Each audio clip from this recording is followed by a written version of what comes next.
Good morning. Glad you're all here. This morning I have the great honor of introducing Dr. Melissa Chun. She is the director of the Vision Center at UCLA, the Stein Eye Institute. So with that, I'm going to give you Melissa Chun, and let's enjoy this day. Thanks very much. I'm really happy to be here. I think this is a wonderful opportunity and a wonderful group to have as a support for one another. And so my area of specialty is in low vision rehabilitation. I also work 1 day a week in our ocular oncology practice with Dr. Terry McCannell, and she's going to be here tomorrow, as I understand, to talk with you guys as well. So today I've been asked to talk about adapting to vision loss. Okay. Most of our patients are monocular patients, okay? Either because of enucleation or because of brachytherapy and complications, not complications, but after effects, of brachytherapy. And so we're really going to talk about acquired monocular vision.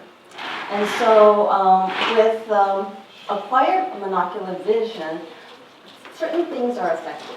The peripheral vision is affected, okay, especially the horizontal field of view. Depth perception is affected, so how our spatial perception, our ability to judge distances, our ability to see size differences, and then our whole visual system, including our brain and how our brain interacts with our body and how our body interacts with our environment, is sort of thrown for a loop. It's in disarray, so to speak. And it takes time, and it takes practice, and it takes intention to try to reprogram some of those systems again.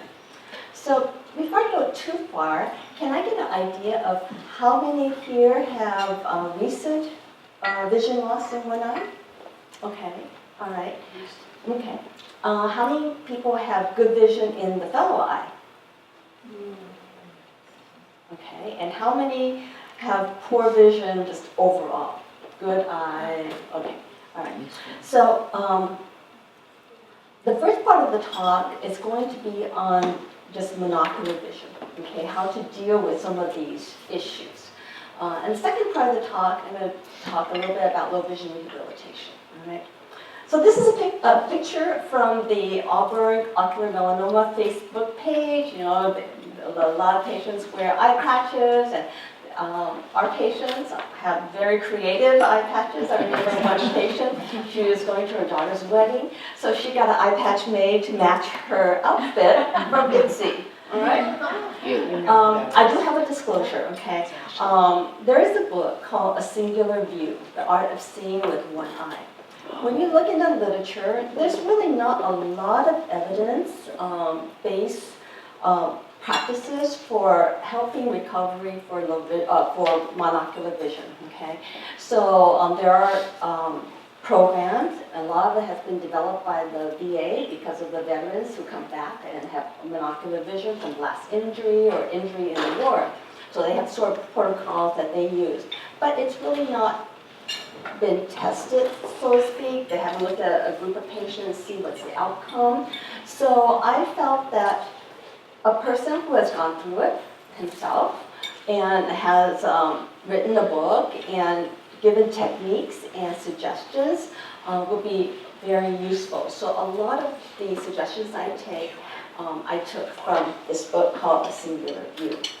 And it's sort of hard to get and expensive to get, so I got a used version just for this talk because one of our patients recommended it, and so it was very helpful to him.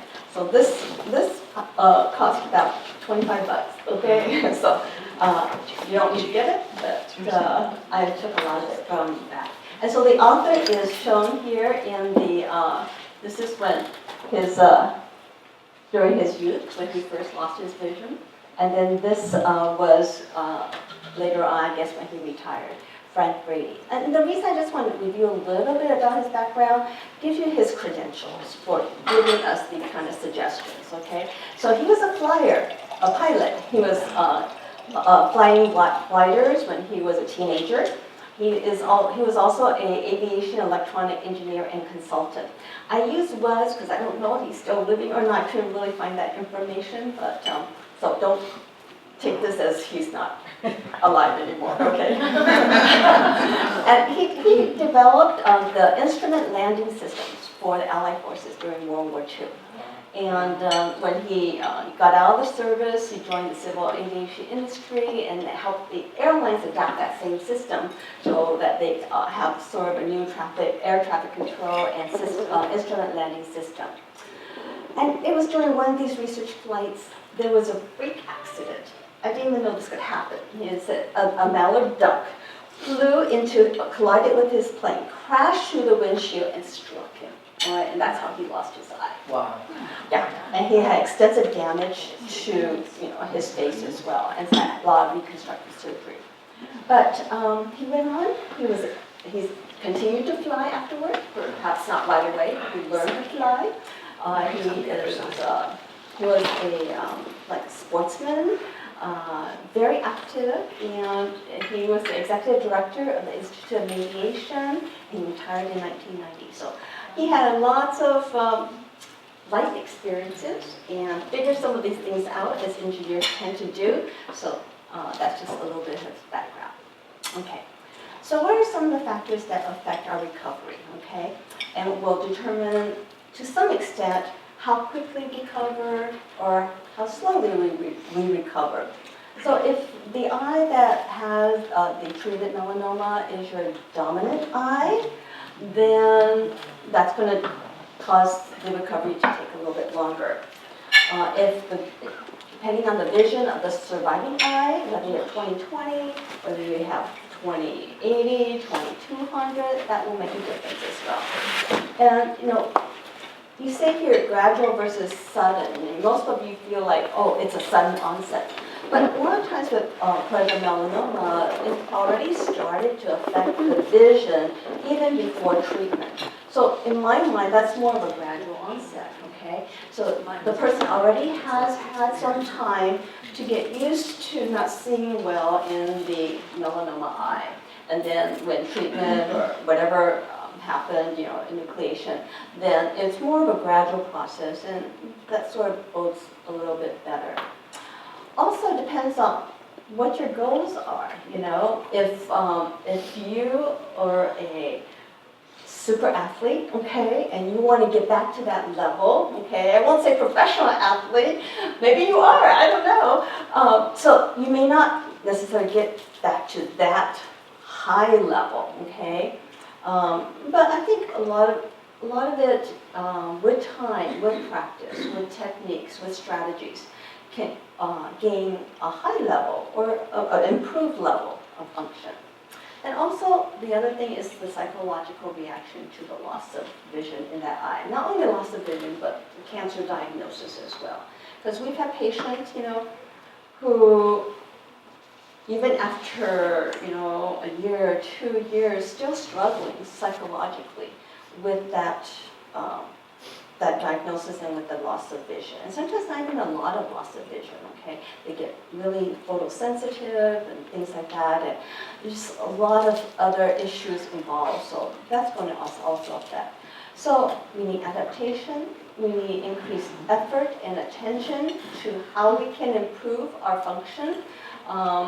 We need to re-educate our brain so that it can process what we see now that looks more two-dimensional than three-dimensional, how to interact with that. And we need to seek support if we still have, adaptation, emotional and psychological issues. So that's why I think this kind of group is just so great, because you can support one another. And if you need more than that, counseling, psychologists, and psychiatrists. And I really do encourage that because I think it helps a lot. All right. So let's go on and talk about the specifics. So our horizontal field of view is affected, okay? So a binocular person usually has like 180 degrees, all right? And if you move your eye a little bit, you might have a little bit more than that. But if you only have vision in one eye, the peripheral, the field of view in the affected eye is going to be blocked by the nose, okay? So depending on the size and shape of the nose, it can it's true. You know, I have a very high nose, so maybe I have a little bit more, you know. But it can affect 20 to 40 degrees of peripheral vision, all right? And so, yeah, and then our vertical field of view is typically not affected, okay? Unless there's something else going on with the eye. All right. So what does that affect? It causes collisions, okay? And I think probably those who have monocular vision all experience that. But the collision is really precipitated when you make sudden moves, sudden changes in direction. When you're going straight ahead, typically you don't collide with people, okay? But you could, I guess, but typically you don't. So the suggestion is look before you turn. Look before you leave. So it's going to require more neck turns. So I'm going to pretend this is my affected eye. More neck turns to the affected side, okay? And that's logical, okay? We all understand that.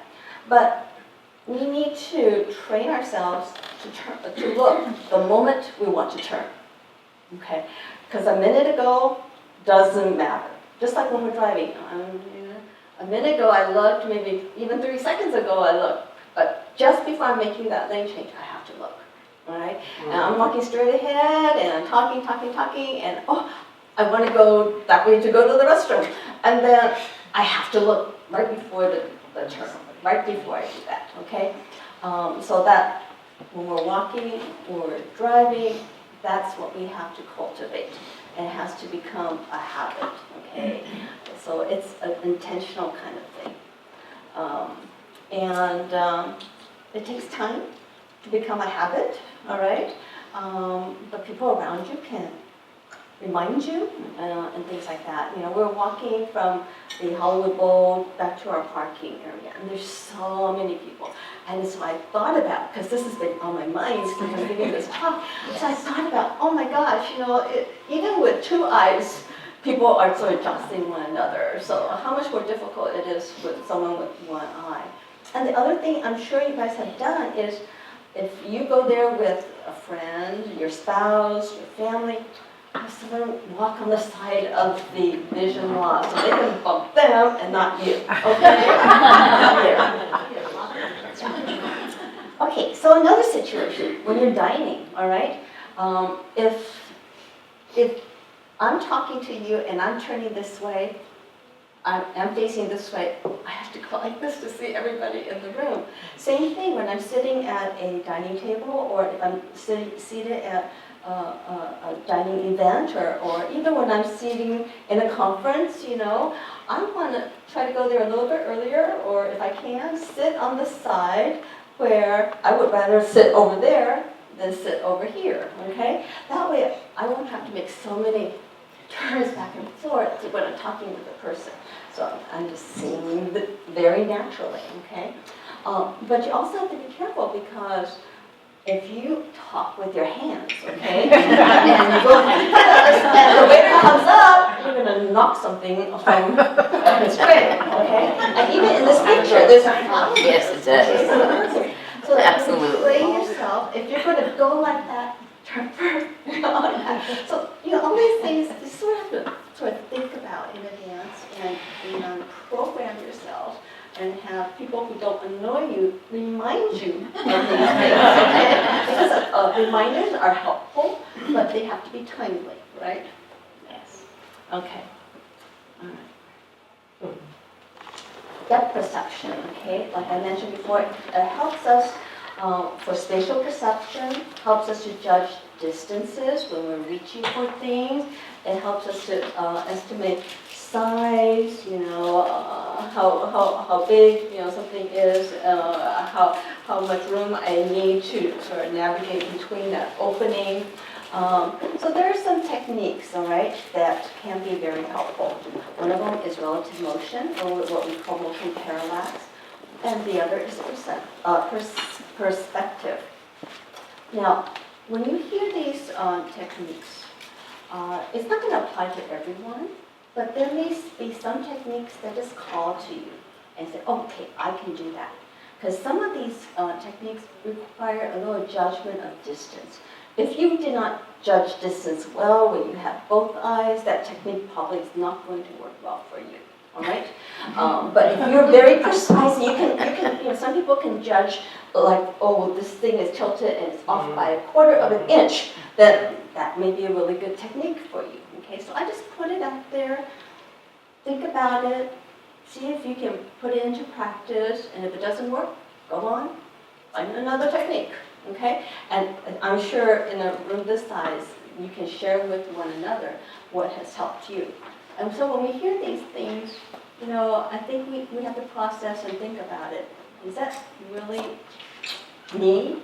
Is that some way that I can function? If I can, then I'm going to practice and latch onto it and cultivate it.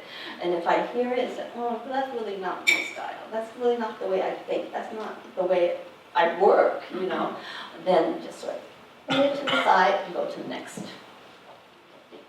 Okay. So, giving a 2D view some depth, okay? So, we now sort of, as with monocular vision, it's like looking through a camera, okay? The camera only is 2-dimensional.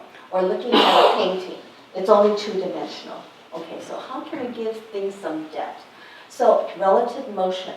So, if you're sitting there, okay, and you have some references. For those sitting over there, a reference would be like the top of the podium and maybe the screen, okay? If you tilt your head back a little bit, okay, it moves your eyes up a couple of inches, and then what happens?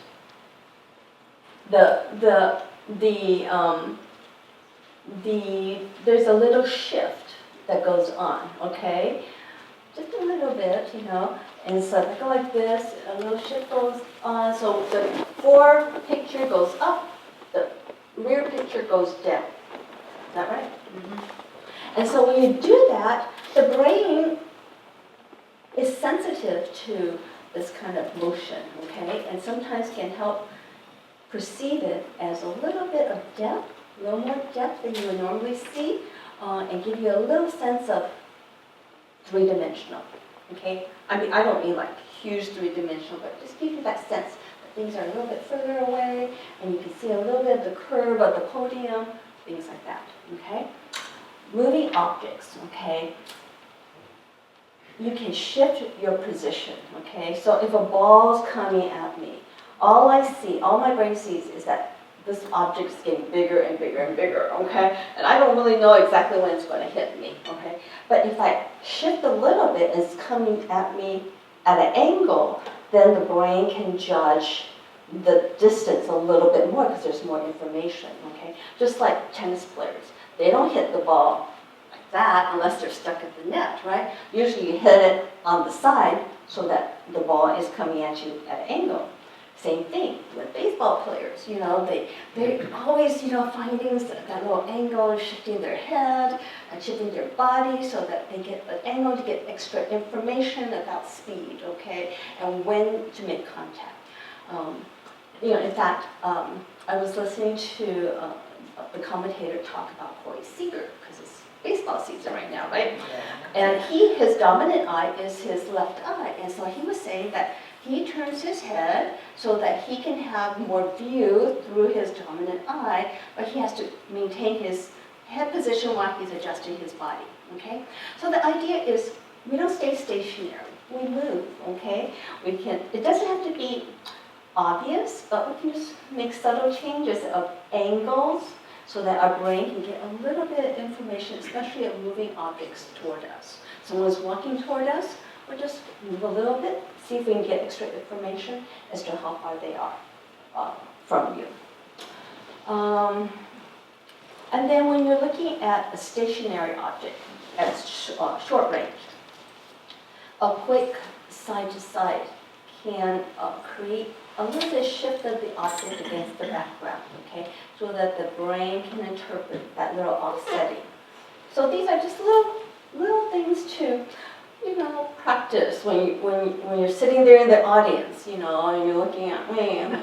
Is this really working, I don't know. Maybe I'll have to pass on the suggestion. Or maybe say, hey, I do see a little bit more depth, and maybe if I practice a little bit more, I can do it, in a nice subtle way, a normal way. I can, I don't have to stay put when I'm baffled by the situation. I can sort of move a little bit, tilt my head a little bit. I was, my daughter-in-law is having a party tomorrow. And so she has these little atriums with, like those aloe vera plants and things like that. And so she asked me to help her water them, But when you water, the water sort of bounces up on the glass, okay? And so I was using a Q-tip, because I want to be a bit, and I could not always see where the little water drops were on that glass, okay? So I thought about this talk and said, hey, let me see if I can move around a little bit. And so I'm there looking, and sure enough, when I move a little bit, instead of just trying to stare, I could see a little tiny water drop, and so I took the Q-tip and dry it off, okay? So just put it out there, and let's just sort of think about it, practice it, see if that works for you. Perspective, okay? That's the other technique that I want to put out there. So artists, what do they do? Do we have artists in the audience? No? Okay, I can say anything I want. But artists create depth, create 3D in a two-dimensional medium, right? And so what do? They have the objects in the foreground are bigger than the objects in the background, okay? So we're looking at the ship right there, and the sails is obviously bigger, and then so that sort of gives us an impression of depth, of distance, okay? Colors are bolder and brighter in the foreground, and a little more muted in the background. Objects at the distance are not quite as clear as objects in the foreground. And then what do we do when we go to a museum? We walk around, okay? We walk closer, we back up, try to get different perspective. A lot of times they have a little plaque that tells you what the artist is trying to do. So, you look, is it really that? Can I really see that? I'm not sure. Let me see if I can change my perspective and get that. So, how can we use this technique to improve our depth perception? So, we probably have to sort of consciously look at our world that way. So, I know how big an individual is, okay, who's sitting in the first row, and the person in the last row looks a little bit smaller. So, can I use that to sort of judge how far that person is sitting? It's just perspective, okay? Or if I know how far something is, but I don't quite know, how big an object is, if you're good at judging distances, you can use that information to the brain. Actually, you don't really have to think about it. Your brain sort of just automatically does it, just from our visual experiences. Can sort of use that distance to judge the size of the object further away. Okay. So if you're good at distances, you want to try this technique. If you're not, move on. All right. So let's talk about certain situations. One situation after you have monocular vision is grabbing, shaking hands. Okay.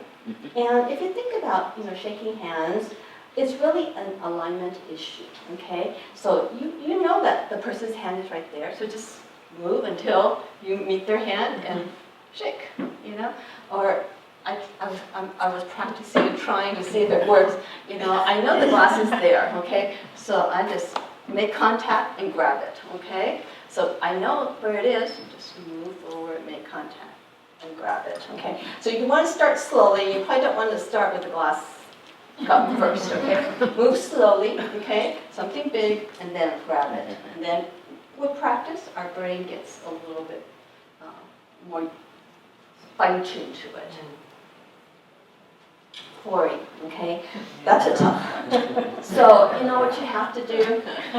In the beginning, you just have to put one lip over the other and pour. And even when doing that, I sweat a little bit, you know? But do it slowly, okay? Everything it starts slowly, and then we increase our speed, okay? So if you read, you know, some of these training techniques, they'll say, use another sense, okay? So if I go like this, it's a little tenuous. If I hold the cup, I have a second sense of touch, and then another sense of touch, and then I go slowly, then I do much better, okay? So those are some of the things I share with my patients too. So a lot of it is also like eye-hand coordination too. So if you can practice, okay, start slowly, and then start slowly. Alignment, pick it up, make contact, you know. And then if you get good at that, then you find something more challenging. I don't know, you know, make alignment, make contact, alignment, make contact, and things like that for gradient things, okay? Another suggestion that the author made is take a ball and bounce it against the wall and catch it, you know? Maybe try bouncing, not exactly straight ahead, but just a little bit off to the side so you can do it at an angle. See what works for you, okay? If you're not into catching balls, don't worry about it, you don't have to do that. All right, going up and down stairs, okay? So the tricky thing is making sure the last step truly is the last step. Okay? And so you want to be safe, you want to practice, so you hold on to the handrail, okay? And then, actually, when we go downstairs, the toes actually oftentimes hang over the edge of the stairs, okay? So that gives you a little information. Just keep going, keep going. Okay, I don't feel any bend. And then you're at the last step, okay? So those are just things you probably have already figured out. But just if you haven't, you can practice that and see if that works for you. Curves, okay? When we're stepping off the curb, how deep is that curve? So this, I think, is going to take a little bit of practice, okay?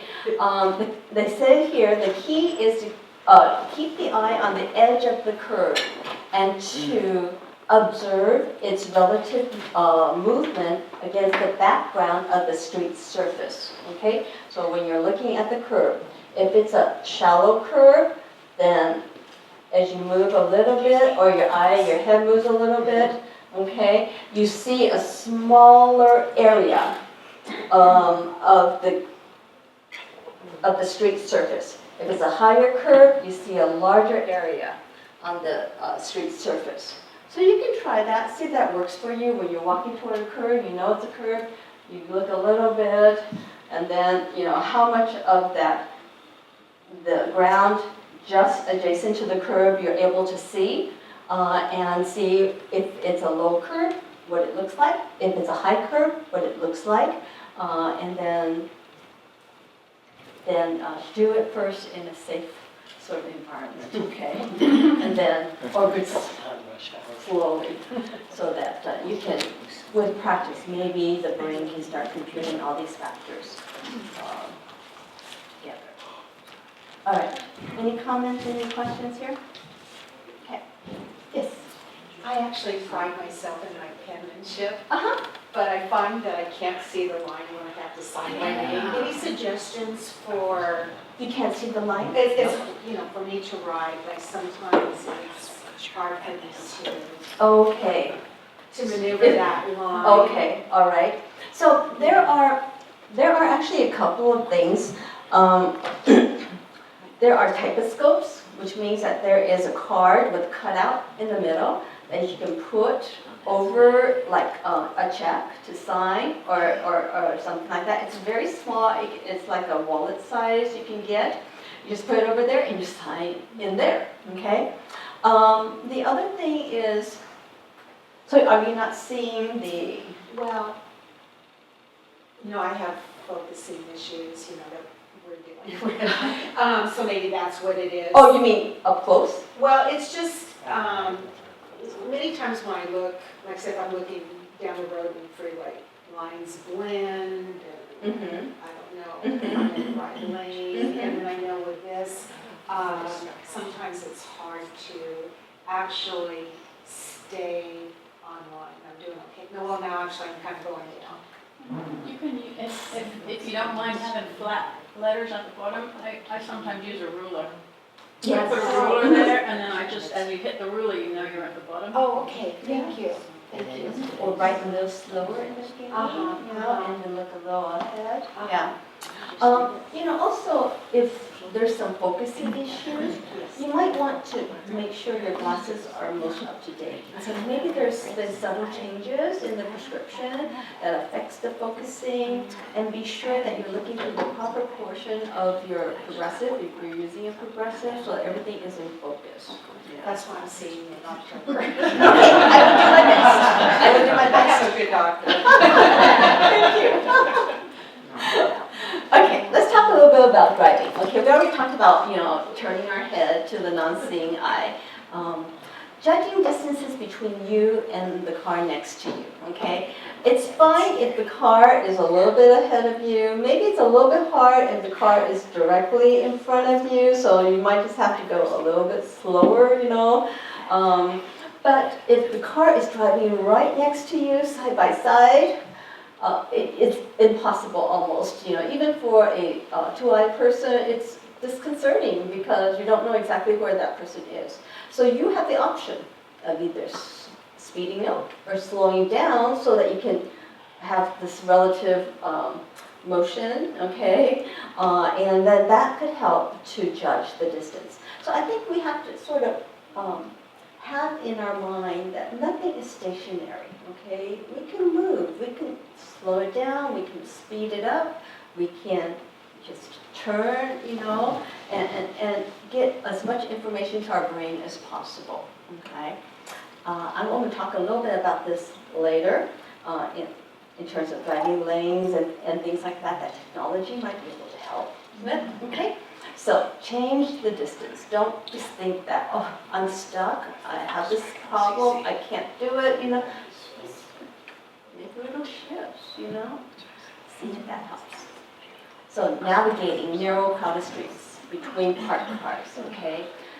If you have monocular vision, I'm just being facetious, don't use Waze to navigate, because they take you through these little streets, and it's disconcerting because I had that yesterday, the parked cars, and so you want to be able to, if possible, there's a car you can follow, just follow that car. And they're going that, in this direction or that direction, you just follow them, as long as your car's not, quite a bit bigger than the car ahead of you. Or you can, concentrate on the left, okay? Even though if there's a line in the street, you follow that line, but if there's no line, actually, I realized that when they pave the streets, a lot of times there's sort of a line down the middle of the street. I never noticed that before, so that's something new that I learned when I heard this technique. So you can sort of use that, or you can create sort of an imaginary halfway point and follow that, okay?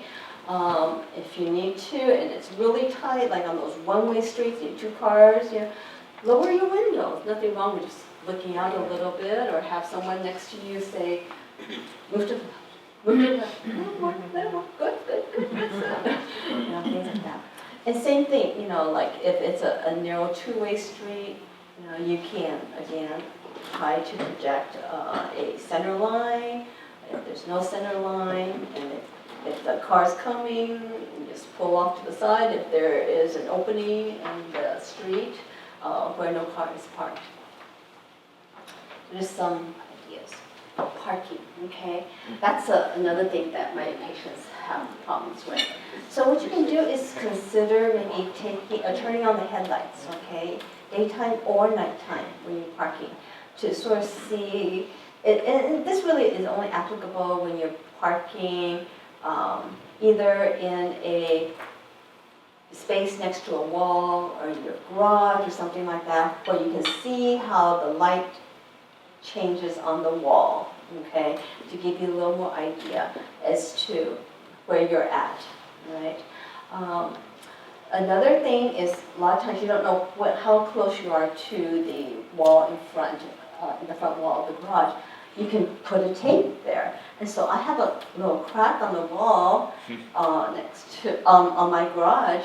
And so now, after this, I start using this. I'm trying to practice what I'm preaching, basically. I use that little crack, and so I said, okay, what position does that have to be for me, my window, so I know that I'm close and not hitting my wall. So those kind of things. Or like my in-laws, they have a tennis ball suspended from the ceiling, and they'll, there you go. My husband found this probably online. It was like a laser thing that it goes up on top of probably a garage door. So when I pull in the garage, the two red dots come over the front of my car. Okay, so if I know if it's in the middle of my the car, I know I'm in the right spot. So the red lights come The lasers, from above? yes, you're driving in the garage, they come up over okay. the car, and so it prevents me from hitting like the refrigerator that. The laser thing, Okay, you yeah, know. And I know that I can get out of the car on my side without like hitting the side of the car. Right. You know. So it positions at a certain place Right, on your positions- hood, yeah, you pull and up. then if you're in the Right. middle of it, then Right, you so know. you're not hitting the garage. So if that appeals to you, talk to her and get the website, I okay? came home one night and I said, okay, where did these lights come from? Is there something wrong with my good eye? It's coming up telling me, because how did you like it? And I go, well, I didn't hit the refrigerator, so. Okay. So if you're in the market for a new car, there's some amazing technology available, okay? Adaptive cruise control, okay? So what it does is you can set the speed, maximum speed that your car will go. You can also set the timing, how many seconds between you and the car ahead of you. And then the adaptive cruise control just sort of regulates that. And so it a lot of times now is also connected with the automatic emergency braking, so that if you get too close, it'll start the brake for you, okay? So things like that. This I love. My dad has that on his car, so that when there's someone in your blind spot, that little thing there blinks on, and it sort of catches your You attention. can add that to older cars too. I added it to mine. Mine's a 2004. I added that and a backup camera to my 2004. Yes. And my doctor wrote a prescription, so I can do that. Perfect. Blindside detector. Blindside, yeah. Yeah, and then backup camera. Okay. There's also this sort of same kind of thing. Forward collision warning. They use different systems to alert that the vehicle is closing in too soon, and they also brake for you. Lane departure, okay, lane keeping. So if that is an issue for you, the lane keeping, that it will alert you that you're drifting. You gotta go straighter, okay. Rear view camera, we talked about that, and apparently some of these rear view camera have 180 degrees. So I love my rear view camera. And this I saw on the commercial, okay? I've heard about automatic parallel parking, but I saw this parking assist. It helps you park into a space. So that's pretty cool, okay? So all these different things. I'm not going to recommend any cars per se, because I think that's a liability, but you can look at these features online and find cars that can do that if you're in the market for a car, yes. I've heard a lot of people talking about which cars or whatever, but is there an advantage to having a vehicle where you're up higher? Sitting up higher versus down lower? Okay, I hear a lot of yes. You see more? I drive. So I have also read that, cars that have fewer blind spots because of the inherent design of the car. Okay, you don't have like a lot of metal between the windows are also helpful to give you a fuller view. So, Being up my. so they say yes. So Yeah. I guess yes. Okay. All right. So there are some driving resources, and actually the Auto Club of Southern California has a lot of programs online, and you can access it by going to the website, go to automotive, and then they have a lot of resources for what they call senior drivers. So if you're 55 or over, they have these like exercises, interactive exercises where you can.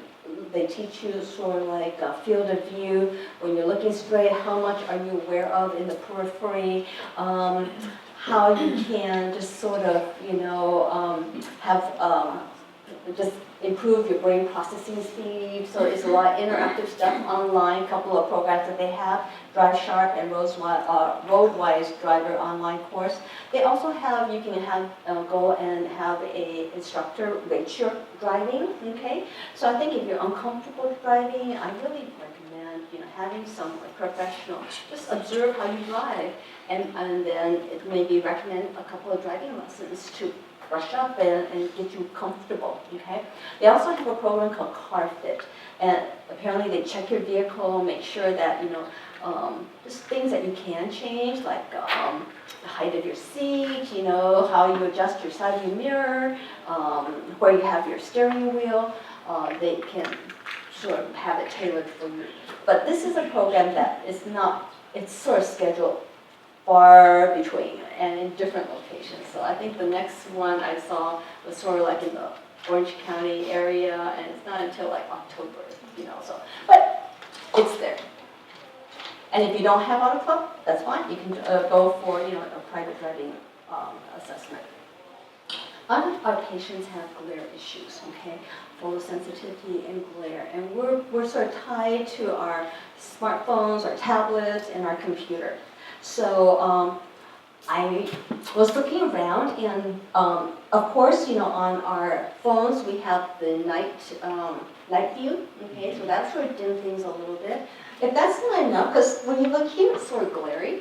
When you look over there, it's a little less glary. Okay, so you can set a smart invert, okay, on your iPhone. So I set mine as smart invert, okay? So smart invert is smart because pictures still look normal. A lot of times when you invert it, pictures look like they're negative, okay? And so this is how you can do it. You go to your general settings, and then all the accessibility features are under accessibility, okay? So if you need your phone to be larger, font larger, you can do that. If you need some speech, you can do that. But today I just want to talk about the accommodation, display accommodation. And you can turn on invert colors, and you can have smart colors, okay? Now, the downside of smart colors is when you go to certain apps, okay? So if I go to Yelp, okay, and I want to find a restaurant, and they have pictures, the pictures on that website look like they're negative, okay? And so what I can do is I can set up my control panel. I can swipe down. This is the accessibility. So I can go to Control Center. I can customize my control, and I can add accessibility shortcuts, okay? So I was getting tired of going back to the settings and changing it every time. So I just swipe down to get to my Control Center. So however you do it in your phone, I hit that. I turn off Smart Invert, I tap outside of this screen, and then I'm back. Okay? So once you get used to it, you can go back and forth really quickly.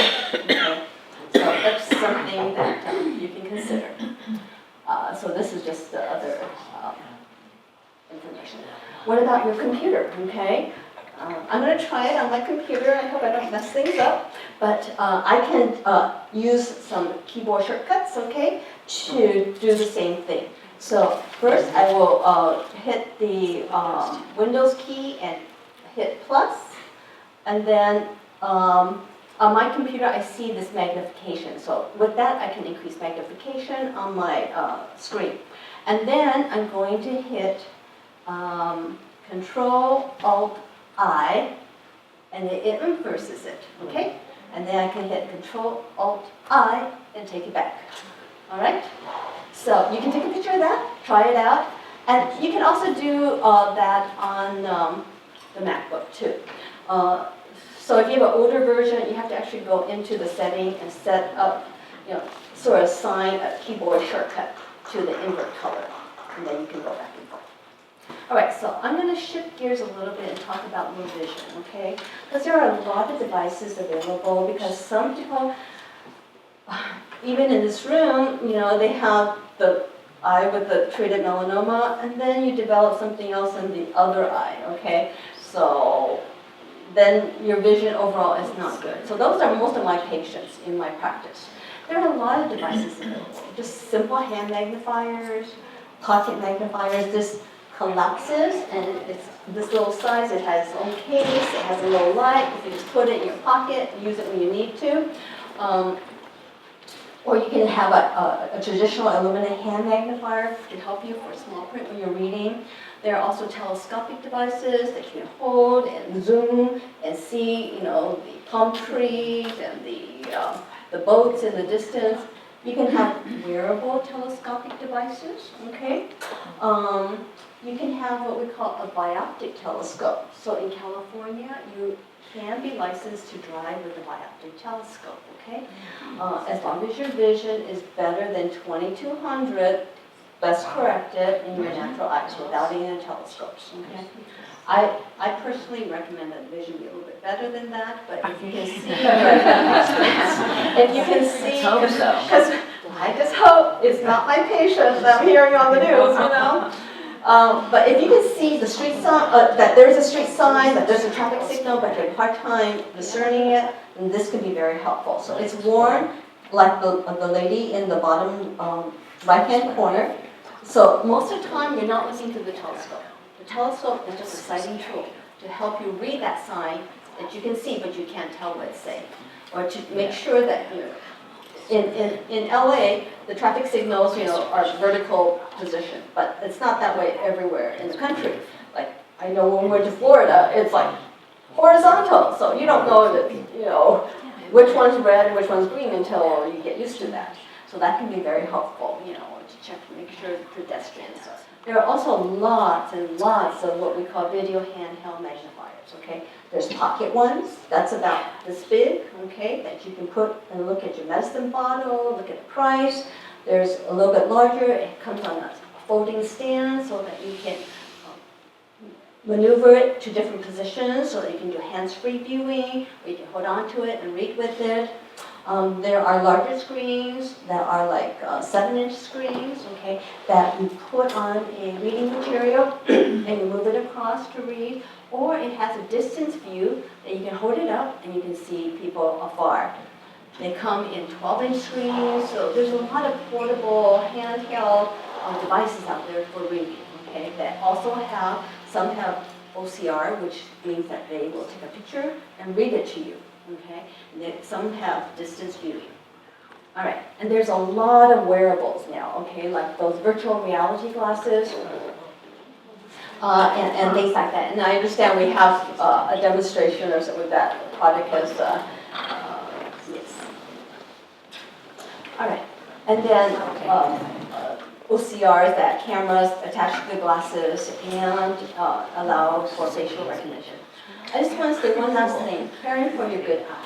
Make sure you get regular eye exams. If something's going on with that eye, seek attention right away, okay? So we want to preserve that good eye. Maximize the vision, get your refractions at the proper times. Protect your better eye, okay? You can use polycarbonate, Trivex, the American National Standard Institute, ANSI, Z87 is their code for safety lenses. And not just safety lenses, safety frames too, okay? Depending on what you're doing.